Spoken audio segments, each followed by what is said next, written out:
નમસ્કાર વિદ્યાર્થી મિત્રો, ધોરણ 8 વિષય સામાજિક વિજ્ઞાન, પાઠ નંબર 8 સ્વતંત્રતા પછીનું ભારત. તો આપણે અગાઉના વિડીયોની અંદર કેવી રીતે રાજ્યોની ભાષાવાર રચના કરવામાં આવી, એ પછી ફ્રેન્ચો અને પોર્ટુગીઝોના હસ્તક ઘણા બધા આપણા વસાહતો હતી, એ કેવી રીતે આપણે પાછી મેળવી એના વિશે આપણે અભ્યાસ કર્યો હતો અને કેવી રીતે એને ભારત સંઘમાં વિલીનીકરણ કરવામાં આવ્યું. આજે આપણે આ વિડીયોની અંદર પંચવર્ષીય યોજનાઓ અને ભારતનો આર્થિક વિકાસ એના વિશે આપણે અભ્યાસ કરવાનો છે. તો ઈસવીસન 1950માં ભારત સરકારે બંધારણના ધ્યેયો અને આદર્શોને પૂર્ણ કરે તેવા આયોજન પંચનો પ્રારંભ કર્યો. 1950ની સાલમાં એમ કે આપણી ભારત સરકારે બંધારણના ધ્યેયો એટલે કે ઉદ્દેશો અને આદર્શોને પૂર્ણ કેવી રીતે કરવું એના માટે એક આખું આયોજન પંચનું એમ કે શરૂઆત કરી. આજે આ આયોજન પંચ એને નીતિ આયોગ તરીકે આપણે ઓળખીએ છીએ. તો આપણે જોઈએ આ આયોજન પંચને નીતિ આયોગ પંચ તરીકે એમ કે આપણે ઓળખીએ છીએ. આ આયોજન પંચમાં નિષ્ણાત, અર્થશાસ્ત્રીઓ, વહીવટી નિષ્ણાતો અને વિવિધ ક્ષેત્રોના નિષ્ણાતોનો સમાવેશ થાય છે. હવે આયોજન પંચની અંદર દરેક વ્યક્તિને કેવી રીતે પોતાની જીવન જરૂરિયાતની તમામ ચીજવસ્તુઓ મળી રહે એના માટેનો એમ કે આ કાર્યક્રમ કરવામાં આવતો હોય છે. તો અહીંયા આયોજન પંચની અંદર કેવા કેવા નિષ્ણાતોને મોકલવામાં આવે છે, તો અર્થશાસ્ત્રીઓ, વહીવટી નિષ્ણાતો અને વિવિધ ક્ષેત્રના નિષ્ણાતોને એમાં સમાવેશ કરવામાં આવે છે. તેના અધ્યક્ષ હોદ્દાની રૂએ વડાપ્રધાન હોય છે. હવે નીતિ આયોગના અધ્યક્ષ કોને બનાવવામાં આવે છે, તો વડાપ્રધાનને બનાવવામાં આવે છે. તો નીતિ આયોગના અધ્યક્ષ એમ કે વડાપ્રધાન હોય છે. ભારતનું આર્થિક આયોજન લાંબા ગાળા અને ટૂંકા ગાળા એમ બંને ઉદ્દેશ્ય ધરાવે છે. હવે આપણે આપણા ભારતનું આર્થિક ક્ષેત્રે વિકાસ કરવાનો છે, તો એ વિકાસ કરવા માટે આયોજન કરવામાં આવે છે. આયોજન લાંબા ગાળાનું હોય છે અને ટૂંકા ગાળાનું પણ હોય છે. ભારતના આર્થિક આયોજનના મુખ્ય ઉદ્દેશોમાં ઝડપી આર્થિક વૃદ્ધિ અને વિકાસ, આર્થિક અસમાનતામાં ઘટાડો, પૂર્ણ રોજગારી પ્રાપ્ત કરવી, સ્વાવલંબન એટલે કે બીજા ઉપર આધાર ન રાખવો, ભાવ સ્થિરતા, કોઈ પણ વસ્તુનો ભાવ એમ કે વધઘટ થાય નહીં, શૈક્ષણિક વિકાસ વગેરે ઉદ્દેશોને ધ્યાને લઈ અને પંચવર્ષીય યોજનાઓ શરૂ કરવામાં આવી છે. જુઓ, પંચવર્ષીય યોજનાઓની અંદર આપણે અગાઉ પણ ભણ્યા હતા કે પંચવર્ષીય યોજનાની અંદર દરેક વ્યક્તિને પોતાની જીવન જરૂરિયાતની વસ્તુઓ, જેને કે પ્રાથમિક વસ્તુઓ જેમ કે ખોરાક, પાણી, વીજળી, રોજગારી, રહેઠાણ, વ્યવસ્થાપન, આ બધી જ વસ્તુઓ એમ કે એમાં ભાગ ભજવતો હોય છે. તો અહીંયા પણ આપણે જોયું કે આ આર્થિક આયોજનનો મુખ્ય ઉદ્દેશ શું હતો, તો આપણો આર્થિક વિકાસ કરવો, વૃદ્ધિ કરવી, આર્થિક અસમાનતામાં ઘટાડો કરવો, પૂર્ણ રોજગારી પ્રાપ્ત કરવી, આપણે સ્વાવલંબન બનીએ એટલે કે બીજા ઉપર આધાર રાખવાનો નહીં, એટલે કે પરાવલંબન બનવાનું નથી, ભાવ સ્થિરતા અને શૈક્ષણિક વિકાસ, આ બધું જ એમ કે પંચવર્ષીય યોજનાઓનો ઉદ્દેશ્ય હતો. પ્રથમ પંચવર્ષીય યોજનાઓ ઈસવીસન 1951થી 56 દરમિયાન હાથ ધરવામાં આવી હતી. હવે આપણે અહીંયા જોઈએ કે સૌ પ્રથમ પંચવર્ષીય યોજનાઓની શરૂઆત ક્યારે કરવામાં આવી હતી, તો ઈસવીસન 1951થી 56ની અંદર. પંચવર્ષીય યોજનાઓના આ સમયગાળા દરમિયાન આયોજનબદ્ધ આર્થિક વિકાસના પ્રયત્નો થયા. ઔદ્યોગિક વિકાસના હેતુથી ભારે અને પાયાના ઉદ્યોગોની સ્થાપના કરવામાં આવી, એટલે કે લઘુ ઉદ્યોગો પણ શરૂ થયા અને ભારે ઉદ્યોગો પણ શરૂ થયા. ઔદ્યોગિક ઉત્પાદનમાં આપણે મહદ અંશે સ્વાવલંબી બની શક્યા છીએ, એટલે કે આપણે ઉદ્યોગોની દ્રષ્ટિએ બીજા દેશો ઉપર એમ કે આધાર રાખતા નથી. ઘણી બધી જગ્યાએ આપણે એમ કે સ્વાવલંબી બની શક્યા છીએ. કૃષિ ક્ષેત્ર એટલે કે ખેતી ક્ષેત્રે હરિયાળી ક્રાંતિ સર્જી અનાજની આયાત કરતો દેશ આજે અનાજની નિકાસ કરતું રાષ્ટ્ર પણ બનેલ છે. તો આપણે ખેતીની વાત કરીએ તો કૃષિ ક્ષેત્રે પણ આપણે ઘણી બધી પ્રગતિ કરી છે કે પહેલાં આપણે અનાજની આયાત કરતા હતા, એટલે કે બીજા દેશમાંથી મંગાવતા હતા. આજે એ જ દેશ અનાજની નિકાસ કરતું થઈ ગયું છે, એટલે કે આપણે બીજા દેશને અનાજ પૂરું પાડતા થઈ ગયા છીએ. દૂધ ઉત્પાદનની વાત કરીએ એને કહેવાય શ્વેત ક્રાંતિ. શ્વેત એટલે સફેદ. તો દૂધ ઉત્પાદનમાં પણ આપણે ઘણી બધી પ્રગતિ કરી છે. તેલીબિયાનું ઉત્પાદન વધારવા પીળી ક્રાંતિ વગેરે દ્વારા ઉત્પાદન વધારવાની દિશામાં વિકાસશીલ પગલાઓ ભરવામાં આવે છે. તો આપણે હરિયાળી ક્ષેત્રે, કૃષિ ક્ષેત્રે, દૂધ ઉત્પાદન ક્ષેત્રે, તેલીબિયા ઉત્પાદન ક્ષેત્રે ઘણી બધી એમ કે પ્રગતિ કરી છે. સ્વતંત્રતા બાદ ગરીબી ઘટાડવા અને આર્થિક અસમાનતા ઘટાડવા ગરીબી નિવારણ કાર્યક્રમો અમલમાં મૂકેલ છે. આજે પણ આપણે જોઈએ છીએ કે ગવર્મેન્ટ તરફથી એટલે કે સરકાર તરફથી દરેકને BPL કાર્ડ આપવામાં આવે છે. તો ગરીબી નિવારણ કાર્યક્રમ કહેવાય રહ્યો BPL એટલે કે બિલો પોવર્ટી લાઇન. ગરીબી રેખા નીચે આવતા લોકોને સરકાર તરફથી રાહત દરે અનાજ પણ આપવામાં આવે છે. તો એવા ગરીબી નિવારણના કાર્યક્રમો પણ ગોઠવવામાં આવે છે. પંચવર્ષીય યોજનાઓના પરિણામ સ્વરૂપે આજે રાષ્ટ્રીય આવક અને માથાદીઠ આવકમાં વધારો થયો છે. એટલે કે જેમ દિવસ જાય તેમ આપણા દેશની આવકની અંદર એમ કે વધારો થતો ગયો છે. પરંતુ ગરીબોની સંખ્યામાં ઘટાડો થઈ શક્યો નથી. એનું કારણ શું છે? તો વસ્તી વધારો. તો આ માટે વસ્તી વધારો એક કારણ તરીકે જવાબદાર છે. આપણે જોઈએ છીએ કે ભારત દેશની અંદર સતત વસ્તીનું પ્રમાણ એમ કે વધતું જાય છે. આપણે જોયું કે આગામી 2050 સુધીમાં ચીન કરતાં પણ ભારત વસ્તી વધારાની અંદર પ્રથમ ક્રમે આવતો થઈ જશે એમ કે. તો આ વસ્તી વધારાના કારણે આજે પણ આપણે ગરીબોની સંખ્યામાં ઘટાડો કરી શકતા નથી. તેમ છતાં પણ ગરીબી ઘટાડવા માટે આર્થિક અસમાનતા ઘટાડવા, રોજગારીની તકો વધારવા, શિક્ષણનો પ્રચાર અને પ્રસાર, આવશ્યક ચીજવસ્તુ ગરીબોને મળી રહે તે માટે સરકાર સતત પ્રયત્નશીલ રહે છે. એટલે કે જેમ સમય જાય તેમ સરકાર વધુમાં વધુ ગરીબો પ્રત્યે ધ્યાન આપતી થઈ ગઈ છે અને ગરીબોના બાળકો સારું શિક્ષણ મેળવી શકે, સારી રોજગારી મેળવી શકે એટલા માટે જીવન જરૂરિયાતની ચીજવસ્તુ મળી રહે એટલા માટે એમ કે સરકાર સતત પ્રયત્ન એમ કે કરતી રહે છે. આજે લોકોના આરોગ્યમાં સુધારો થયો છે. ભારતમાંથી શીતળાનો રોગ એમ કે નાબૂદ કરી શક્યા છીએ આપણે. પહેલાંના સમયની અંદર શીતળાના રોગથી એમ કે ઘણા બાળકોનું પણ મૃત્યુ થતું હતું, મોટા વ્યક્તિઓનું એમ કે પણ મૃત્યુ થતું હતું. તો આ શીતળાનો રોગ આજે પણ એમ કે આપણે નાબૂદ કરી શક્યા છીએ. સરેરાશ આયુષ્યમાં સુધારો થયો છે એટલે કે લોકોનું આયુષ્ય વધ્યું છે. બાળ મૃત્યુદરમાં ઘટાડો નોંધાયો છે અને શિક્ષણનું પ્રમાણ એટલે કે સાક્ષરતાનો દર એમ કે વધ્યો છે. તો બાળ મૃત્યુદર કેમ કે પહેલાં આપણા પાસે આવા કોઈ તબીબી સારવાર એટલે કે સારા ડૉક્ટરો હતા નહીં. એટલે કે બાળકોને સામાન્ય પણ જો રોગ થાય અને એને શારીરિક તરતના તરત એને ઉપચાર ન મળે તો બાળકનું મૃત્યુ પણ એમ કે થતું હતું. એટલે કે બાળ મૃત્યુદરનું પ્રમાણ વધારે જોવા મળતું હતું. આજે આપણે જોઈએ છીએ તો તમામ રોગોની દવાઓ આપણને પ્રાપ્ત થતી હોય છે. એના કારણે લોકોની આયુષ્યની અંદર પણ એમ કે સુધારો થતો જાય છે. અને સૌથી મહત્ત્વની વસ્તુ એ છે કે દરેક વ્યક્તિ શિક્ષણ મેળવતું થઈ ગયું છે. એટલે કે શિક્ષણનું પ્રમાણ વધતું જાય છે, સાક્ષરતાનો દર વધ્યો છે. એના કારણે તમામ વસ્તુઓ આપણે જોઈએ છીએ કે જે લોકો વિચારતા થયા છે. પહેલાંના સમયની અંદર શિક્ષણનું પ્રમાણ આપણા દેશમાં આટલું બધું હતું નહીં. એટલે કે આપણે રૂઢિચુસ્ત હતા.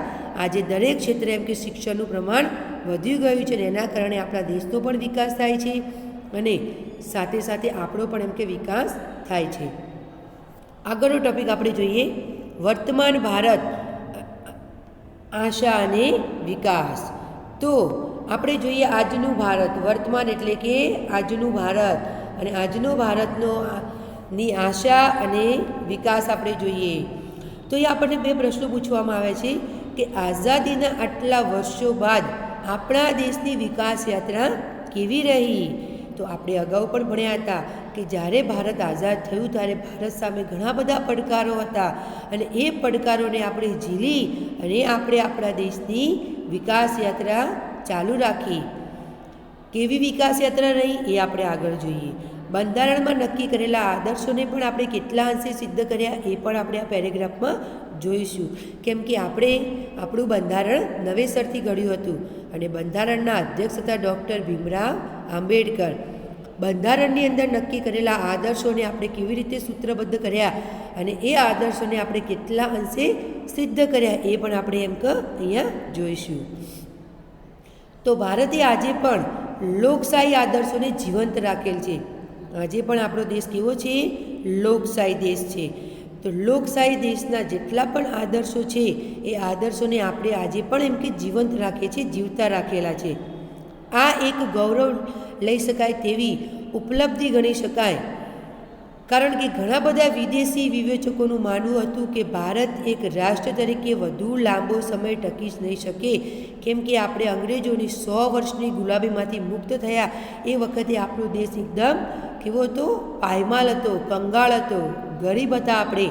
એટલે ઘણા બધા વિદેશી વિવેચકો એવું માનતા હતા કે ભારત એક સ્વતંત્ર રાષ્ટ્ર તરીકે બહુ લાંબો સમય ટકી શકશે નહીં, એ ફરી પાછું લોકોની ગુલામીમાં આવી શકશે. પણ આપણે આ બધી જ આશંકાઓને નિર્મૂળ સાબિત કરી. તો અહીંયા નિર્મૂળ શબ્દ આપ્યો છે. તો નિર્મૂળનો શબ્દનો અર્થ થાય છે ખોટી. જેટલા પણ વિદેશી વિવેચકો હતા એમની જે પણ આશંકાઓ હતી એ આશંકાઓને આપણે ખોટી સાબિત કરી, એટલે કે નિર્મૂળ સાબિત કરી. આઝાદીથી લઈ અત્યાર સુધી લોકસભા તેમજ સ્થાનિક સ્વરાજની સંસ્થાઓની અને વિધાનસભાની ઘણી ચૂંટણીઓ આપણે સફળતાપૂર્વક પૂર્ણ કરેલી છે. કેમ કે આપણે કેવો દેશ છે? લોકશાહી દેશ. અને લોકશાહી દેશની અંદર લોકો માટે અને લોકો દ્વારા ચાલતું શાસન, જેને લોકશાહી શાસન આપણે કહીએ છીએ. ભારતમાં નાગરિકોને પુખ્ત વય મતાધિકાર આપવામાં આવે છે, એટલે કે 18 વર્ષના થઈએ આપણે ત્યારે આપણને ભારત સરકાર તરફથી તમામ અધિકારો અને ફરજો આપણને આપવામાં આવે છે, તમામ હકો આપણને પ્રાપ્ત થાય છે. ભારતમાં પ્રેસ સ્વાતંત્ર્ય, એટલે કે આપણે આપણા વિચારોને રજૂ કરી શકીએ છીએ. નિષ્પક્ષ અને તટસ્થ ન્યાયતંત્ર છે. આ ઉપરાંત ભાષાકીય વિવિધતા અને ધાર્મિક વિવિધતા રાષ્ટ્રીય એકતા માટે બાધક બનતી નથી, પણ પોષક બની વિવિધતામાં એકતા સર્જે છે. આપણે જોયું કે આપણા દેશની અંદર અલગ અલગ ધર્મના લોકો રહે છે, અલગ અલગ ભાષાઓ પણ બોલે છે. આપણા દેશની અંદર 22 ભાષાઓને માન્યતા આપવામાં આવી છે. તો અહીંયા અલગ અલગ ભાષાઓ પણ બોલે છે, અલગ અલગ ધર્મના લોકો પણ રહે છે, તેમ છતાં પણ આપણા દેશની અંદર વિવિધતામાં એકતા જોવા મળે છે. અને આ વિવિધતાના એકતાના કારણે જ આપણા દેશની અંદર વધુ મજબૂત આપણે બન્યા છીએ. આપણને વિવિધતામાં એકતા છીએ, આપણને એનાથી કોઈ તકલીફ પડતી નથી. ભલે આપણે અલગ અલગ ધર્મના છીએ, પણ છેલ્લે તો આપણે એક જ દેશના નાગરિક છીએ. એટલા માટે કહી શકાય છે કે વિવિધતામાં એકતા. વિશ્વના અન્ય વિકાસશીલ દેશોની સરખામણીમાં ભારતે આજે આઝાદી પછીના વર્ષોમાં ટેકનોલોજીના ક્ષેત્રમાં પણ વિકાસ સાધ્યો છે. કેમ કે આપણને અંગ્રેજોએ જે ગુલામ બનાવ્યા હતા અને એ ગુલામીમાંથી આપણે બેઠા થયા ત્યારે આપણે પગભર ઊભા રહી શકીએ એવી આપણી પરિસ્થિતિ હતી નહીં. તેમ છતાં આપણે વિશ્વના અન્ય દેશો સાથે, જે વિકાસશીલ દેશો છે એ વિકાસશીલ દેશો સાથે પણ આપણે હરણફાળ ભરી છે અને આપણે ટેકનોલોજીના ક્ષેત્રમાં પણ ઘણો બધો વિકાસ કર્યો છે અને વિકસિત દેશોની સાથે આપણે બરોબરી સાધી છે. મર્યાદિત અને અલ્પ સાધનો, સાક્ષરતાનું ઓછું પ્રમાણ, આ બધી સમસ્યા હોવા છતાં ભારતનો વિજ્ઞાન અને ટેકનોલોજી ક્ષેત્રોનો વિકાસ નોંધપાત્ર કહી શકાય. તો આપણા પાસે પૂરતા સાધનો પણ હતા નહીં, અલ્પ સાધનો હતા, મર્યાદિત હતા. સાક્ષરતાનું પ્રમાણ પણ આપણી પાસે ઘણું બધું ઓછું હતું. આપણે જોયું કે અગાઉ આપણે સ્ત્રીઓને બિલકુલ સાક્ષરતા આપવામાં આવતું હતું નહીં. છોકરા છોકરીઓના ભેદભાવ પણ આપણે જોયા કે છોકરો સ્કૂલમાં જાય ત્યારે છોકરી ઘરકામ કરતી હતી, એટલે કે સ્ત્રીઓનું જીવન કેટલું બધું બદતર બનતું હતું. તેમ છતાં પણ આપણે વિજ્ઞાન અને ટેકનોલોજીના ક્ષેત્રે આજે આપણે જોઈએ તો તમામ ક્ષેત્રોની અંદર સ્ત્રીઓ પોતાનો નોંધપાત્ર ફાળો આપી શકે છે. પરમાણુ વિજ્ઞાન અને ટેકનોલોજીનો શાંતિમય ઉપયોગ અને તેના દ્વારા વિકાસની પ્રક્રિયા થકી સક્રિયતા આપણે સાધેલી છે. ઉદ્યોગોની વાત કરીએ તો ઇલેક્ટ્રોનિક ઉર્જા, ખનિજ તેલ, ટેલિકોમ્યુનિકેશન, સ્ટીલ, ખાતર, સિમેન્ટ, પેટ્રોકેમિકલ્સ એટલે કે રસાયણ વગેરે ક્ષેત્રોમાં દેશે હરણફાળ ભરી છે. તો તમામ દેશોની સાથે આપણે કદમ મિલાવીને ચાલી શકીએ છીએ. અવકાશ સંશોધન ક્ષેત્રે વાત કરીએ તો ભારતે અવકાશમાં ઉપગ્રહો છોડવા માટે વિશિષ્ટ પ્રકારના જેને કહેવાય GSLV. તો એનું આપણે ફૂલ ફોર્મ જોઈએ અહીંયા આપણે GSLV જેનું ફૂલ ફોર્મ છે જીઓ સિંક્રોનાસ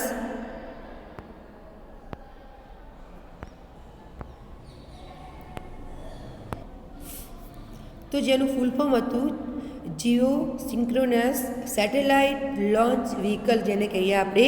તો એ પણ ભારતે એમ કે તૈયાર કર્યા છે. આજે આપણે જોઈએ છીએ તો ઉપગ્રહની અંદર પણ ઉપગ્રહો દ્વારા પણ આપણે પૃથ્વીના પેટાળમાંથી ઘણી બધી ખનિજો પણ પ્રાપ્ત કરીએ છીએ. ઇન્ટરનેટના માધ્યમથી આપણે ટેકનોલોજી ક્ષેત્રે પણ ઘણો બધો એમ કે વિકાસ પણ કર્યો છે.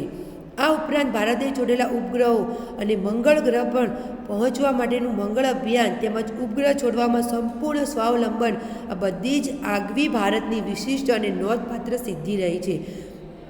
આપણે કહીએ છીએ કે ભારતના સાયન્ટિસ્ટો એમ કે વૈજ્ઞાનિકો અવકાશની અંદર પણ જઈ આવ્યા છે અને અવકાશમાં મંગળ ગ્રહ ઉપર પણ એમ કે આપણે અભિયાન શરૂ કર્યું છે. એ પણ સ્વાવલંબન કોઈ પણ દેશનો આધાર લીધા વગર એમ કે. તો આ ઘણી બધી સિદ્ધિઓ આપણે નોંધપાત્ર કહેવાય છે. વિશ્વના દેશોએ પણ ભારતની સિદ્ધિઓની નોંધ લીધી છે. ભારતીય પરંપરાઓ, સમૃદ્ધ સાંસ્કૃતિક વારસો અને માનવ સંસાધનોનું મહત્ત્વ વિશ્વના દેશો એમ કે સ્વીકાર્યું છે. તેનું શ્રેષ્ઠ ઉદાહરણ યોગનું છે.